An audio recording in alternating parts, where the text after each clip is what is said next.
Ladies and gentlemen, welcome to another episode of Echale podcast. My name is Jose Quintero, and on today's episode, I'm very excited to go ahead and introduce our next guest. He is known as the Black Mexican. Without further ado, Michael Baca. Yeah. Nice to meet you guys. What's up, man? How are you? I'm good, man. We just recorded our interview with Echale Creators, an awesome company. Really excited to be here. Have you done podcasting before? Have you done? I have done. I was on Josh Laver's podcast. You're lying. I freaking love Josh. Yeah. Hit me up for salud, Josh, because I need some. How was that experience? That's awesome, Josh. La Plática. Awesome. You know, I was a fan of Josh and Sebas for like years since I was a kid. So to go on there and actually be able to meet with them was like a dream come true kind of thing. Yeah. To be honest with you. I've also been on the IE and Friends. Oh, okay, with Saul. Saul, yes. Okay. Saul is an absolute genius. Yes, I love what he's doing to the Inland Empire. Yes. Yeah. Yes. Complete visionary. Yeah, just really smart, very fun podcast. Just a great experience. Yeah, well, obviously, this isn't going to be as fun as theirs, but it's going to be very different because my podcast is obviously, the way I see it is, look, I work in radio, so from 5 to 10 a.m., I'm always like, entertaining, like, wow, spirit fingers and whatnot. Versus with Echale Podcast, I really like to dive into the backstory. So it's a little bit more serious to a certain extent, the backstory of each individual on how they got to where they are today. So echándole ganas a la vida, one episode at a time. So I want to start with Michael. You grew up in the Inland Empire? I did. I was born in Fontana. I was actually born in Whittier, but Okay. I've lived in Fontana, California my entire life. Well, I was born in Pomona, lived in Fontana. Look at that. Yeah, so vecinos, right there, Sí. neighbors. But how was that experience growing up? Kentucky, Inland Empire. I mean, come on. San Bernardino. Exactly. Yeah. I know. No, I love Fontana. Honestly, I think it's a great place. I loved it. You know, I think it has a very we're very a very tight knit community, much more tight knit than LA, which is why I like Fontana a lot more. Even though now I'm older, I'd still prefer to live in Fontana over at Los Angeles. Same. If anything, I mean, people might criticize me for wanting to move to Rancho. I'm like, just because it's not because a lot of people are like, oh, you want to go with the nicer community and whatnot. No, it's honestly, it would save me from the commute from because I work in Burbank, right? So just living in Rancho would just allow me just that 20-30 minute commute and just make It my makes life a difference. It definitely really does. Yeah. The 210 be getting crazy lately.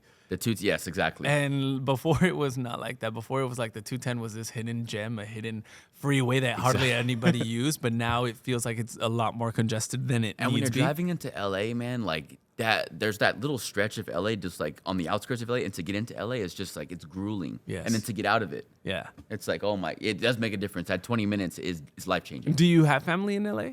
I do not have family in LA. I was going to say, because growing up, I had most of my family, if not all, was in LA. So trying to come to Fontana, to them, it was like, wow, there's nothing to do out here.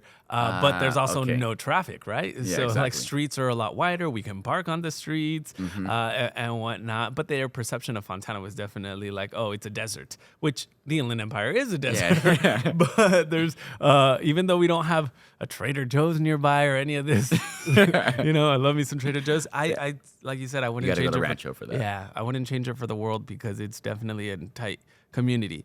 Growing up, did you go what elementary? Because now I'm trying to be like, did we ever go? Oh, man. Wait, how old are you, first of all? I'm old. Okay. I'm 29. There's a whole bunch of baby. I'm 32. Okay. So I was like, I'm trying to see if we went to elementary school together or middle school or high school. I don't know. So I went to Hoopa Vista. Oh, okay.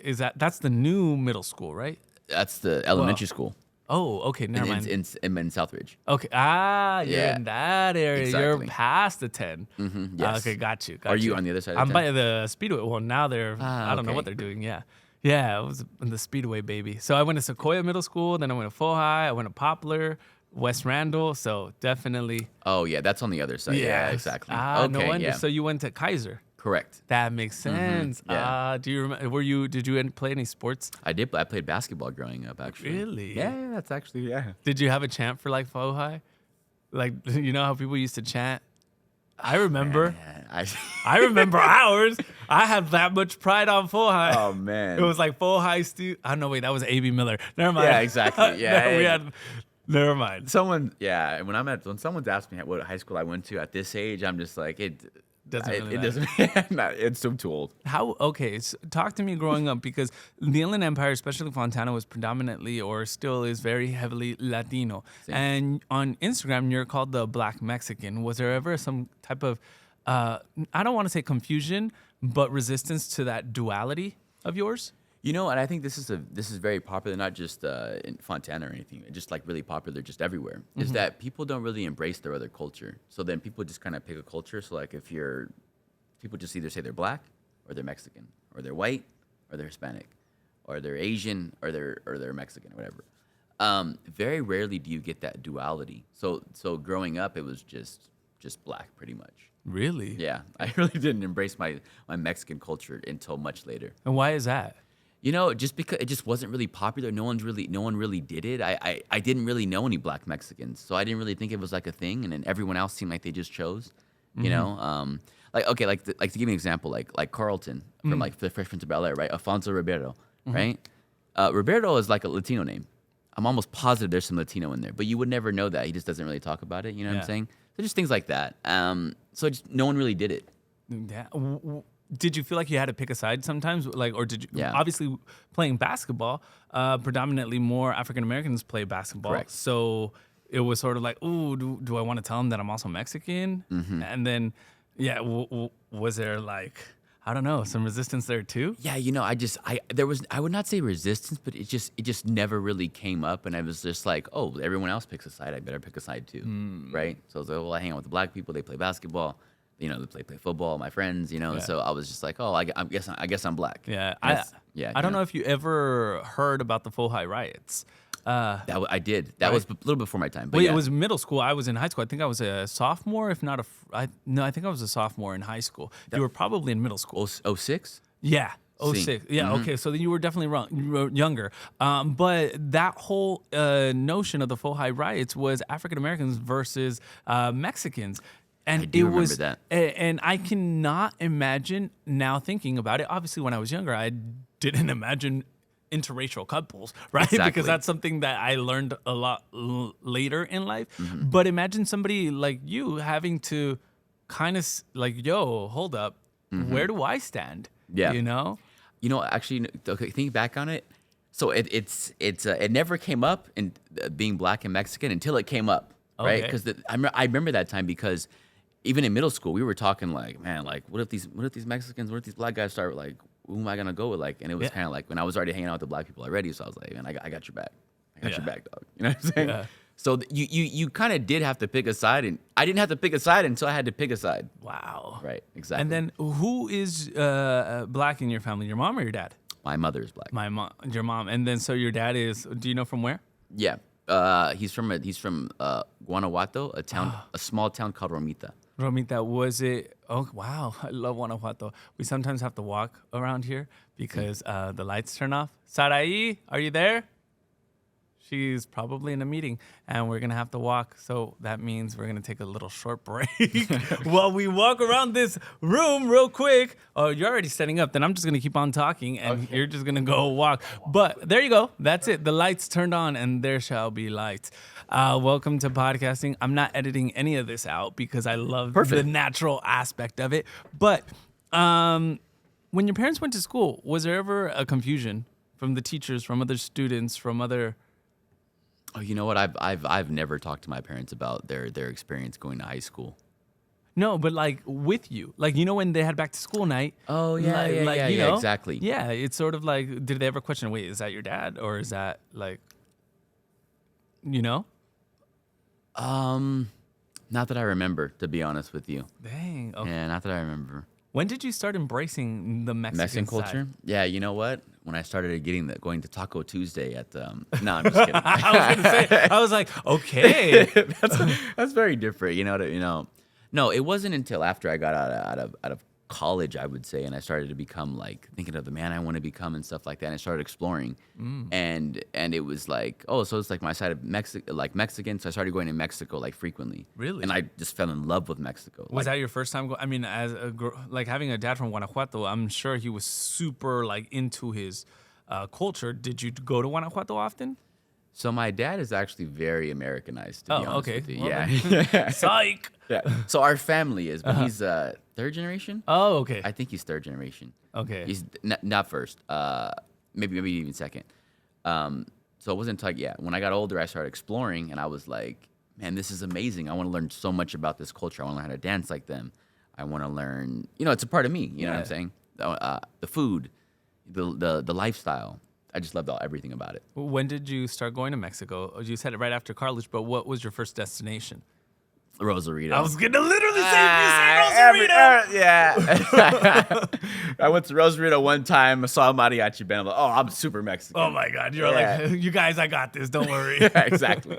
I know how to communicate to them. No, well, okay. After Rosarito, I'm trying to find like where you found the most culture, because I always feel like when people say Rosarito, I was like, okay, that is Mexico, but it's been so gentrified, so Americanized, and so many people so many white families go and retire in Baja California, and they buy property, and it's like, okay, they're starting to change the culture, which I also find like ironic. It's like, okay, they get their dual citizenship, and it's super easy to get their dual citizenship, so they go and buy communities in Mexico, but then if they want to do, or if like Mexicans want to come to the United States. Is it easy to get your dual citizenship? You can get your dual citizenship if you have one family member who is Mexican. I thought it can't be your grandfather. It has to be like your father. Then you have to go live in Mexico for a while, which a lot of people do. Yeah, it's pretty difficult actually to get. Well, if you don't have your father. Oh, really? Yeah, I heard. Look at really me, difficult. I'm getting educated.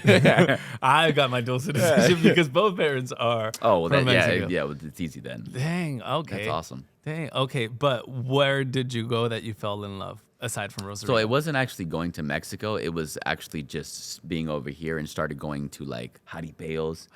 Exactly, right. Okay. So it wasn't even actually in Mexico, but jaripeos, I was like, man, this is awesome. Yeah. I stopped going to like clubs. I don't even go to clubs anymore. Nightclubs and concerts. I started going to jaripeos.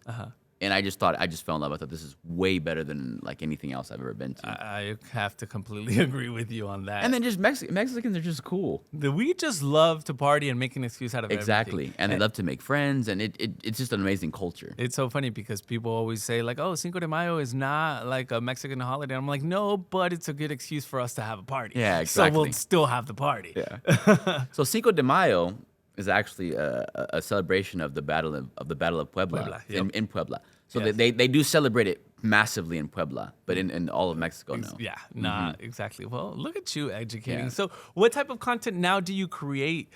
Because as a Black Mexican, how do you try to elevate your community or yourself? Yeah. What I do TikTok or Instagram. Yeah. What I do with my content is I really try to show people like the inner work, like how the family dynamic would work in a Black and Mexican household, and really it's to show like, because what I really love that happens is people say, I'll say Black moms do this, Mexican dads do this, and then you have Black people who say, wait, my mom does that and I'm Black, right? And it's like, well, that's kind of the point of like my whole why I made my channel in the first place. It was to show people that we're not really as different as we think we are. We're actually very similar, to be honest with you. Wow. And you said you went to Cal State San Bernardino. I'm Correct. kind of like curious as to why you decided to major in theater. We were talking, by the way, you guys, before this started, so I know he majored in theater. So I really fell in love with telling people stories. I've been telling people stories ever since I was a kid. So I just kind of, as I got older, I just kept wanting to do it. It was just a passion of mine. But, I was not the kind of kid that was like, what happened at school today? It was like, just nothing, mom. Nothing, dad. Like, you ask kids today, what happened at school? It was fun. No. It's like, mom, my crush was there. Oh, we're all up. Oh, I'm very specific. Awesome. Yeah. I'm very specific with even now, I'm very specific with my stories, right? I think about how people are going to react to the stories. I think about the best way to tell people the stories. It's the same thing with my skits. Yeah. Right? So that's just part of who I was. And once I found it, I just stuck with it. And the reason I'm asking for anybody who's wondering, okay, why would you ask something about theater? I majored in theater, and we had similar professors. I started the theater program in 2009, and everybody has to go through like acting one. Then you also have to do, I did improv with Johanna Smith. Johanna, Yeah, awesome. she was probably one of my favorite teachers there, and Kathy Irvin. Yes, we love Kathy. Yes. What about, okay, then there's also, oh my God. At first I was afraid of him. Oh my, Andre? Andre Harrington. I knew you were thinking about it. I was like, Yes. he's like, at first I was afraid of him. I was like, all right, now you're but talking about. he is such a character in himself. And there's also these other professors that, I mean, I can go ahead and mention, but I put them on blast on social media just because there was a time when I was going to college and I was very insecure about myself, and I would have advising with this certain professor. And everybody who went to Cal State San Bernardino theater program probably knows what theater professor I'm talking about. As soon as you said advising, we know who you're talking about. Well, so I remember during advising, he basically said, "Oh, you want to go into theater? Like, you want to go into like acting?" And I said, "Yeah." And he's like, "Ooh, well, you're gonna have to do something about your weight because you're a little overweight, and then you have a lot of acne on your face, so you're probably gonna have to go see a dermatologist, and then you're going to have to fix your teeth because your teeth are very crooked." And I was a freshman. Still very insecure about myself and whatnot. And I just remember I was like, that's not what I wanted to hear. In retrospect, now that I think about it, I was very hurt and very traumatized to the point where I didn't want to audition for this professor because I didn't want him to show or say my insecurities in front of everybody else. Like, these were already my insecurities that he, made them come to light in a one-on-one meeting. Right. Like, what could he possibly do if I actually took more of his classes? I only took acting 1 with him, and then I did like lighting because I didn't want to audition for his show during that time. Right. But so years down the line, when I was now that I'm working in entertainment and it was a full circle, I was like, should I post about it? Everybody's like doing this whole like Me Too movement. I was not about the whole Me Too era, but I was like, you know what? This isn't a Me Too post, but I'm just I want to go ahead and post about this just because I know this professor follows me, and the mental challenge or damage that he did to me, and then he's doing it to other students, so he stops. And it was so funny because so many of the students that I went and took theater during that year reached out and they said, "You're talking about this person?" And I said, "Yes." And they're like, well, hashtag me too, hashtag me too, And so it was kind of funny. And then this professor reached out and said, "Hey, I was reading your post. It sounds like it could have been me, but I'm not sure, but I'm reaching out. I hope you're doing well." And I basically said, "It was you." And he's like, "I am so sorry. Your life looks great. I hope you're doing well." And I'm like, "It is great, asshole." It is great, you asshole. But like, words hurt, y'all. So stop, especially if you're in an educational setting. At the end of the day, I felt that's what it was. Like, you know what? Like, we're doing theater, but it's still in an educational setting. It's still at a university level. There's still competition, but there's still favoritism. And it's also, you have to, like, it's kind of hard to explain to people, but theater is very personal. Yes. Theater is not like your marketing or your business, or it's just like you're just some dude in the corner. Like, no, they know your insecurities. Like, your theater professors are like, they know what you're insecure about. They know who you're dating. They know who you're doing more than that. They know. And they love the cheese, man. Yeah. My turn to stand up. There we go, guys. So they know. What I'll say, guys, is they know everything. It's very, very, very personal. It's not like, business or something like that. That's the thing I want people to understand. Well, no, it's funny that you mentioned it because I think it's also very similar to radio. Radio and theater. Radio is the theater of the mind, and podcasting very much so the theater of the mind. All right. Because when you have your one-on-one meetings with like your program director or your director for theater, they're judging your personality or the way you're acting or the way you're telling a story or the way you're coming across. So it's at the end of the day, they're giving you tips, aka, but they're stabbing your personality as well. And it's like, well, you should have done this or you could have done this. And it's like, but I don't want you to get offended. And I'm like, how do you not want me to get offended? Because at the end of the day, it's my personality. And so it's very similar to, like you said, like theater, because theater, they will say, hey. It does play on your insecurities. Yeah. It really does. Dang. It really is part of the, so you really get an understanding of that when you're in college because the industry is so much like that. And it is. I can attest to it. Obviously, the Spanish, I can only attest to the Spanish market. I haven't worked general market, as they say. But I know Miami culture is in your face, screaming, and it is not nice. That's why I stay in LA. I don't know if you've ever experienced general culture cutthroatness. So I haven't personally, but I have been to events of like movie premieres and stuff like that where I've talked to people who are like models and actors. And yeah, they have the, people like my agent dropped me because I gained 30 pounds, and it just like that's normal. Like, oh yeah, Like nothing. just nothing. Oh my God. know? Did you do any shows while you were at Cal State? I didn't do any shows. Oh, like Theater shows. Yeah, I did. I was in Urinetown. Okay. It's a play about people who have to pay to pee. Oh, okay. Very interesting. Why did I not remember the other one? No, I do remember the other one. Okay, it was Alicia and One Tierra. Oh, Yeah. okay. Was that Kathy? Johanna. Johanna. So I'm telling you, all the cultured shows and all the, I mean, it was Kathy Irvin. Like, Right. I did The Exactly. Wiz with her.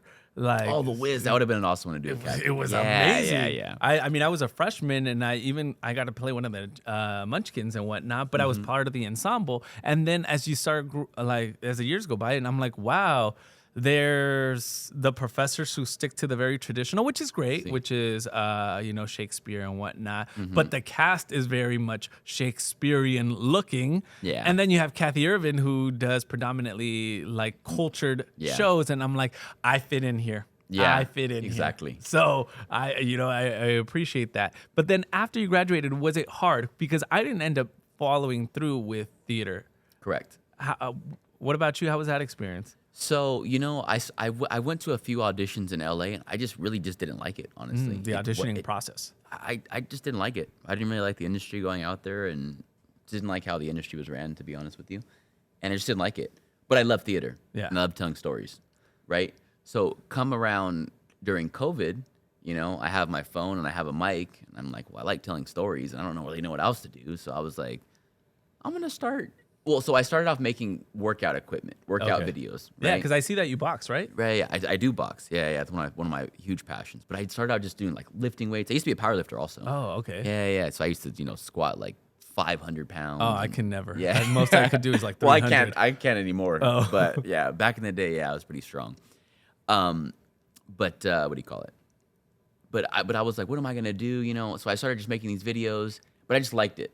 It wasn't really my thing, but then I started making Mexican content, and then it just caught on, and I just kept making it. Was it weird for people to see a black Mexican or to identify like, oh, wow, Yeah. he's black, but he's also Mexican?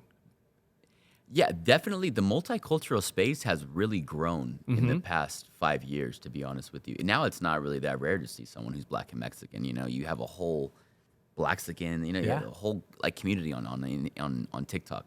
And it's like you don't really notice it, but I did because I first started out. There really weren't anybody, to be honest with you, when I first started. What about because I always hear that obviously in the United States, the Latino community is very different than the Latino community in Mexico, El Salvador, y todo, and other areas. So it's a lot more common for I guess us to see other people with other shades, right? Versus in Mexico, it's really harder to be like, oh, a black person, right? Right. So are any of the comments or the people on social media like, oh my God, es negro, es moreno y está bailando cumbias, bandas? The comments are mostly positive. There are some few people like that they shouldn't, black and Mexican shouldn't mix. We have kind of that kind of thing. You definitely you still have that kind of like racism going on. You get it more, I think, from people in Mexico than anybody, because Mexico is very, very classist, even today, very classist. I don't want to say racist. I want to say classist. Yeah. It's because I would say racist, but I've been to Mexico, right? And when I go to Mexico, even though I'm black, right? Obviously, right? Yeah.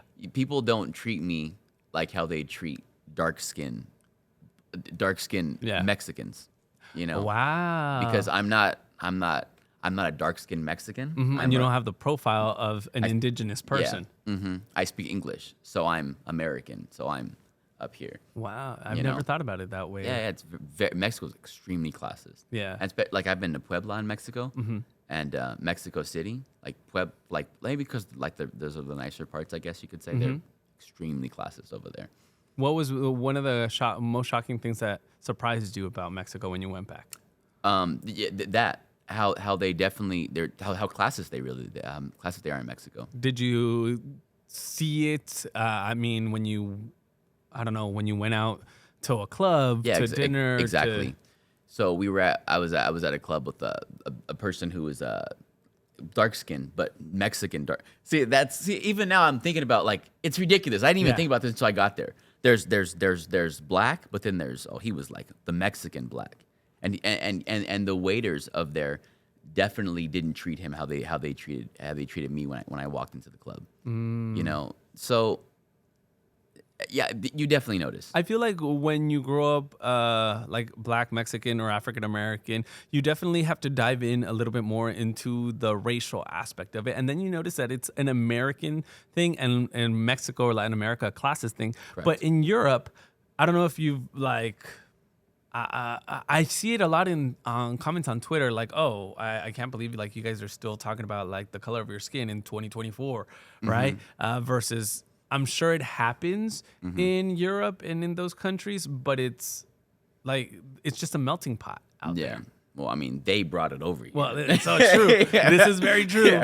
So they've had. So how ironic of them to say that, you know? That's so true. Yeah, that's, the Spanish brought it over with like the caste system crap. To be honest with you, if you were, black, if you were a native black, you couldn't go to this. This is the highest class you could go to. If you were, white skin, you went to this class, and etc. You know what I'm saying?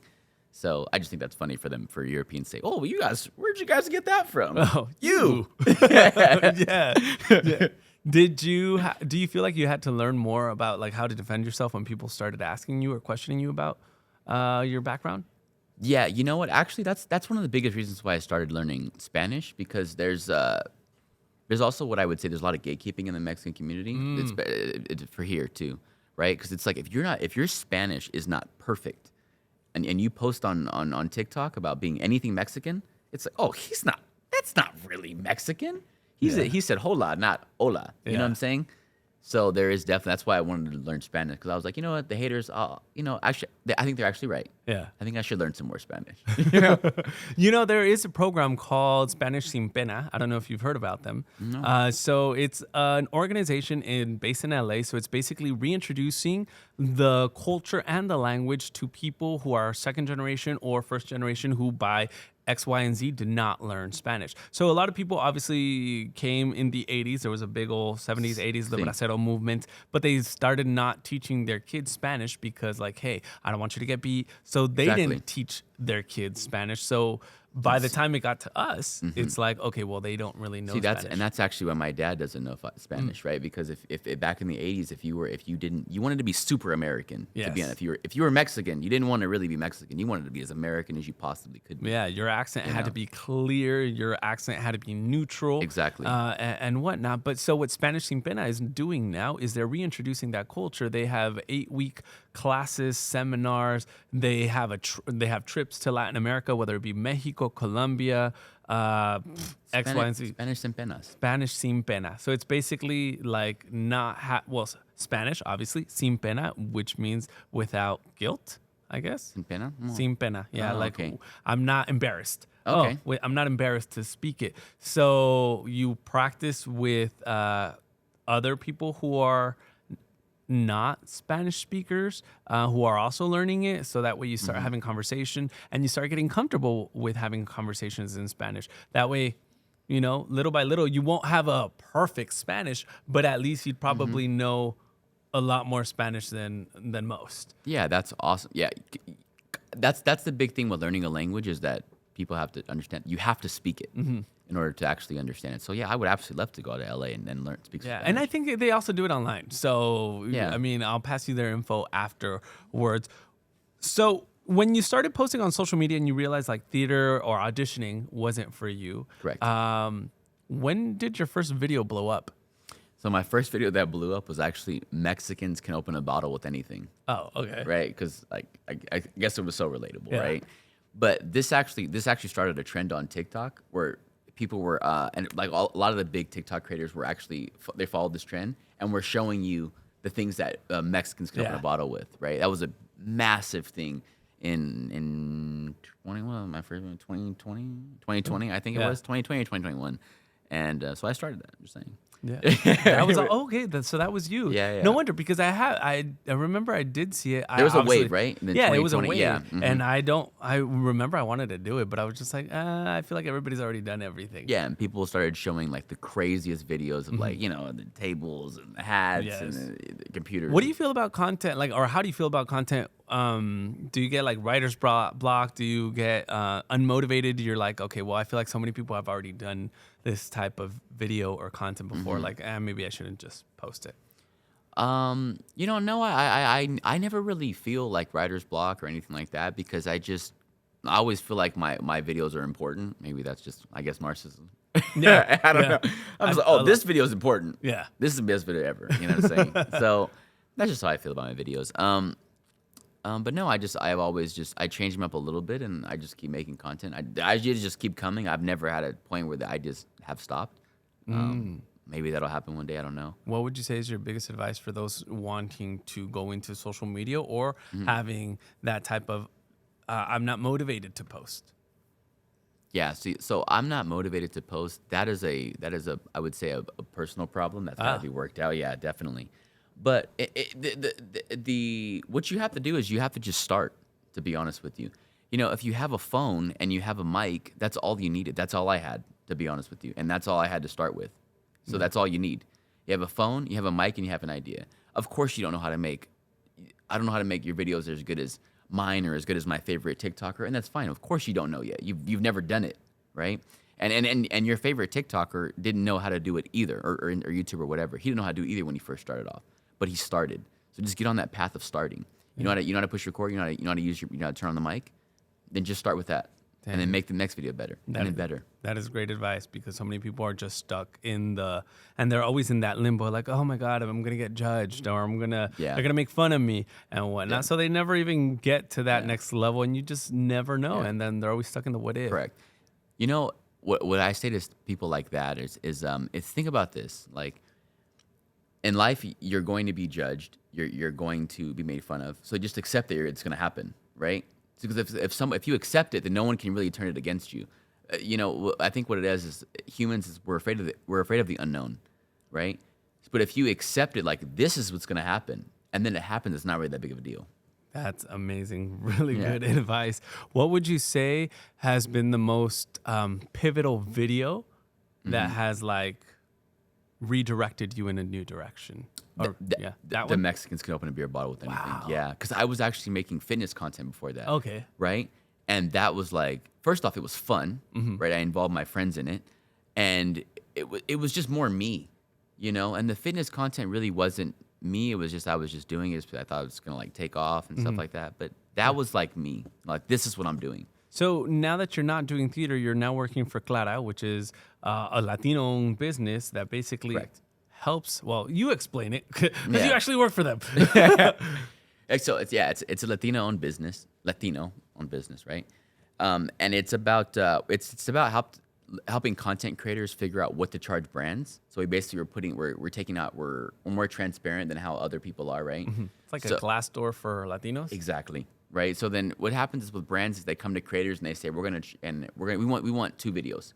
Right. And so creators, especially new ones, are like, well, for like, what do I charge? Like, should I charge $50? Is that a lot? Is that a little bit? Well, the idea for what we have with Cloud for Creators is we're trying to like show people so you can get an idea like you should be charging this much. Like, should I recharge 10,000? It's like, yes, girl, you have 1 million followers. Yes, you should be charging 1 million. You should be charging 10,000, right? Or 5,000. You know what I'm saying? Okay, so with that being said, I was like losing my train of thought right now. But okay, Clara for Creators. What was your biggest brand deal? My biggest brand deal. Oh, yeah. Wait, what was your first brand deal? Because you asked these questions on social media. I'm going to ask you the exact same ones because you didn't even answer them when we did the video. My first brand deal was, I think it was a Mexican. It was called Mi Gente, Mexican dating app, and that was for $300, I think. All of our brands were $300. Yeah, I know. It's just like $300. That's what we said in our video. Yeah, Mi Gente dating app. Yeah, exactly. Wow. Okay. What would you say was the weakest brand deal that was offered? The weakest brand deal? Like where you're like, wow, at this point they're trying to rip me off.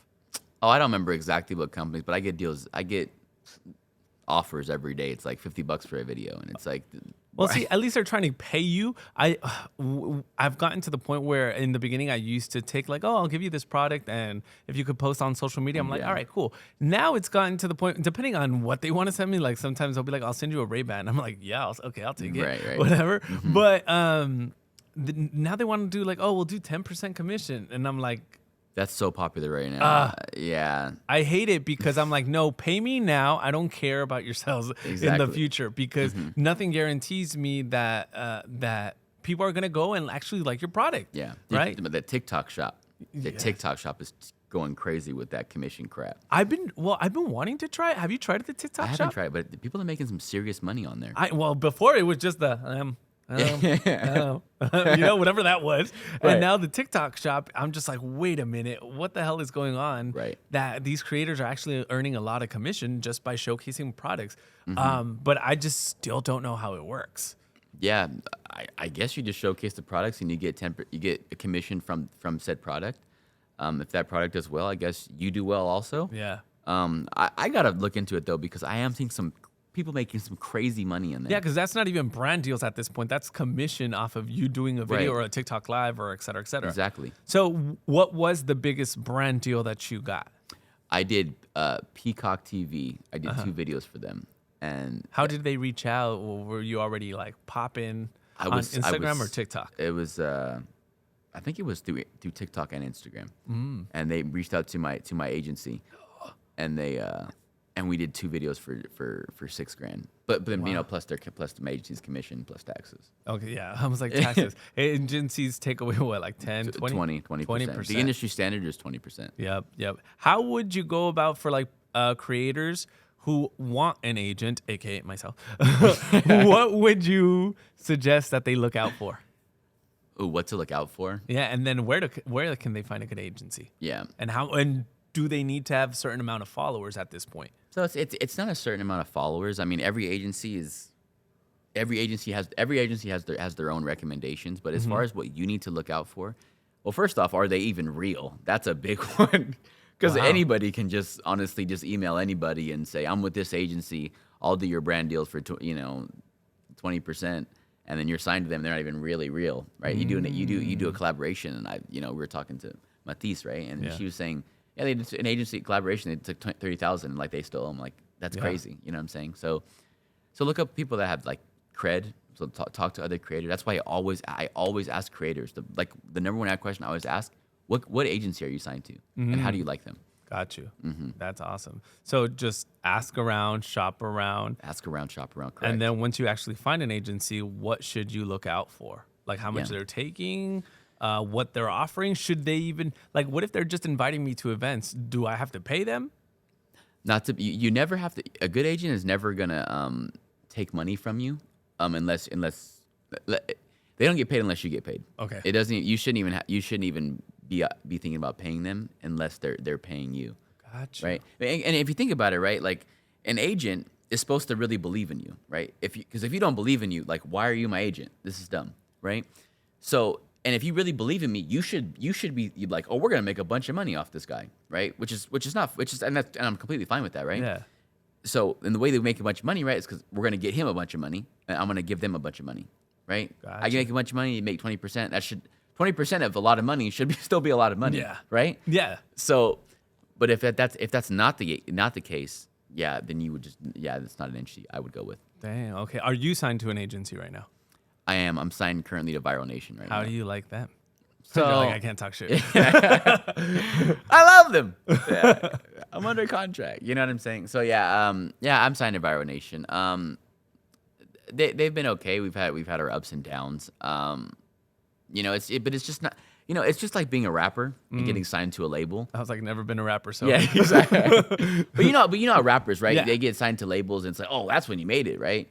Well, there's still so much work that has to be done, and it's not necessarily like the hard work's over. Yeah. Right. And I think so many people assume that an agency is what was I going to say? It's perfect because some agencies Exactly. are just starting off. And I'm going to be completely honest. The agency that I'm signed with here for my podcast, Echale podcast, it's Latino Pods, who is going through like their ups and downs because they are 2 years old, right? So they learned a lot during their first year. The second year was almost stagnant in terms of how much we got in advertisements coming into the podcast. Third year, well, which is now that I'm in, I'm hoping it gets better. But it's like, okay, do you trust them enough? Is there communication coming both ways?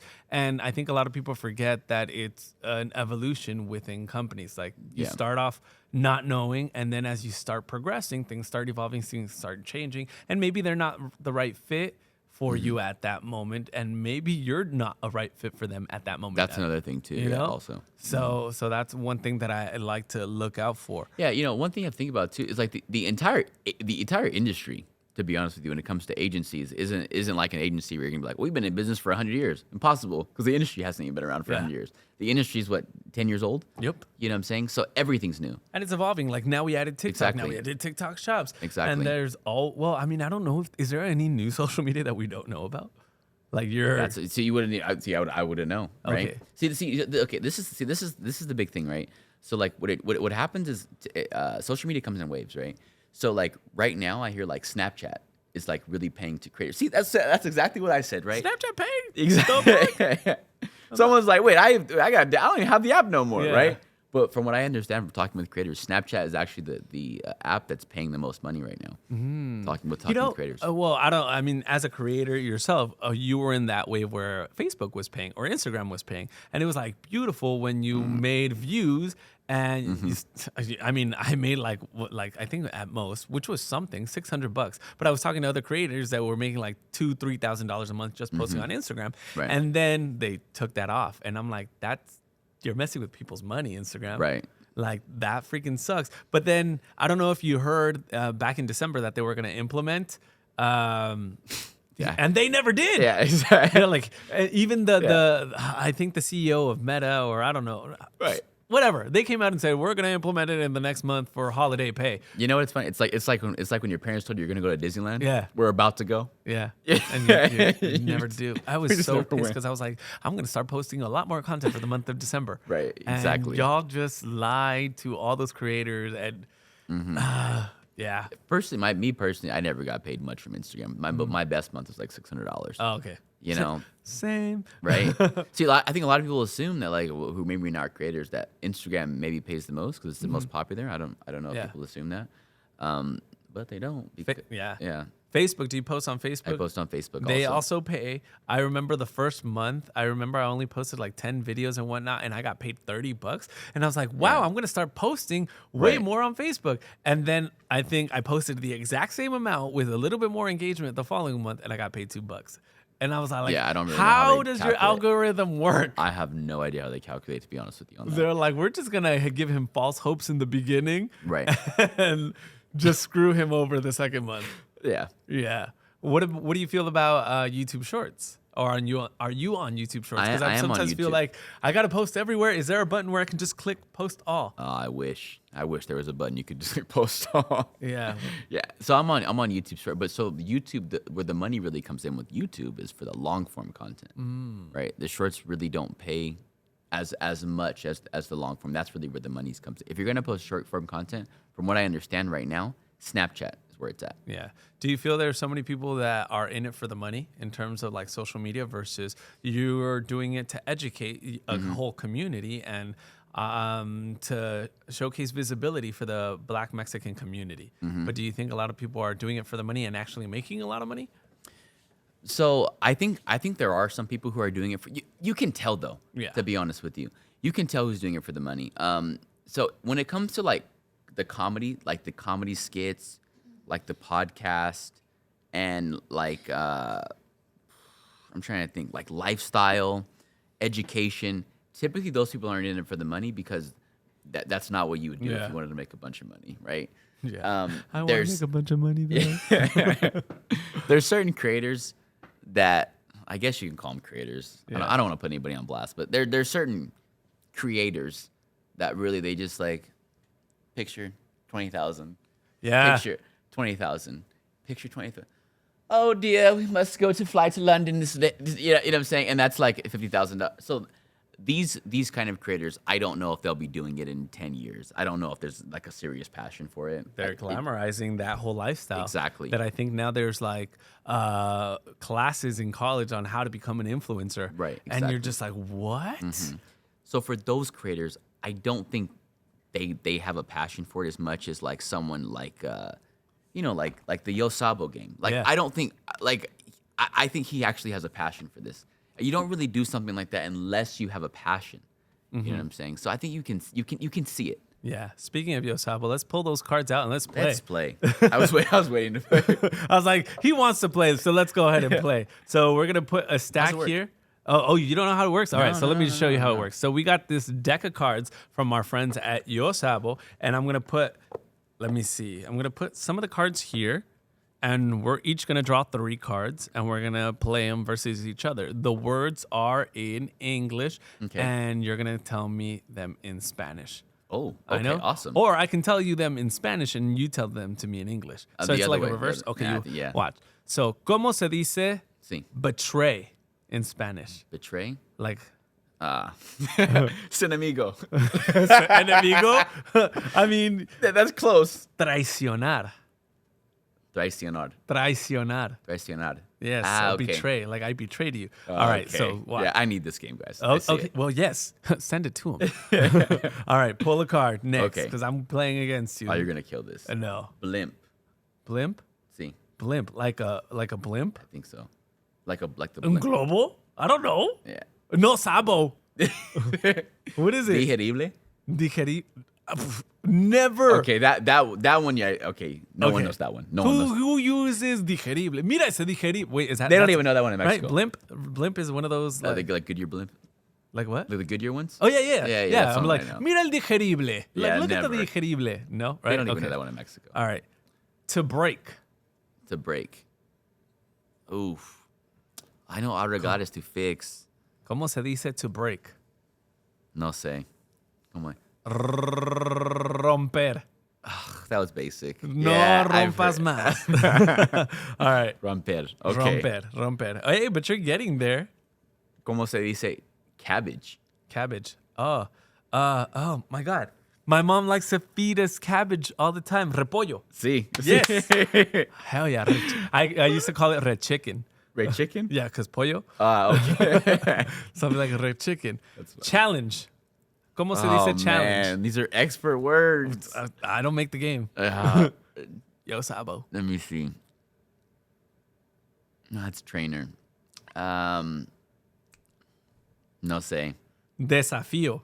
Desafío. No, I didn't even know I that would one. have. I would have. Yeah, I no. would have. Desafío. Let's Okay. see. ¿Cómo se dice clothes hanger? Clothes hanger.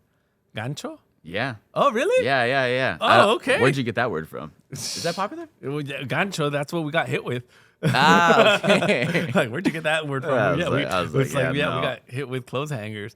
What would you say is the biggest difference, just to like finalize the podcast, between the Mexican community and the Black community? Because there are so many similarities that intertwine. Right. I think it's when it comes to the differences or similarities. Differences and similarities. I think when it comes to so we go to similarities. I like the punishments. Right? Oh. They do spankings, Okay. and so do Mexicans. You know what I'm Yeah. saying? It's like it wasn't, and they're hard. There's not like there. I don't remember a timeout. I don't even know what that is. Nope. To I be- agree. I agree. We got smacked up upside the head. You know, don't be asking. You go into the store. You don't be asking for nothing. Mm-hmm. Right? Mm-hmm. Exactly. That's Mexican. That's Black. As far as differences, I would say the food. The food is really where the differences come in, right? Okay. Right. What would you say is your favorite Mexican food, and then what is your favorite African American and Black food? My favorite. You know, I like a mole. I love mole. Love me some mole. It has to be from Mexico though. Yeah, Like I like mole poblano. Poblano, I had yes. mole poblano in Puebla. I haven't my been God. to Puebla, so I'm so jealous that you actually had a mole poblano. Oh my God, yeah, Puebla is amazing.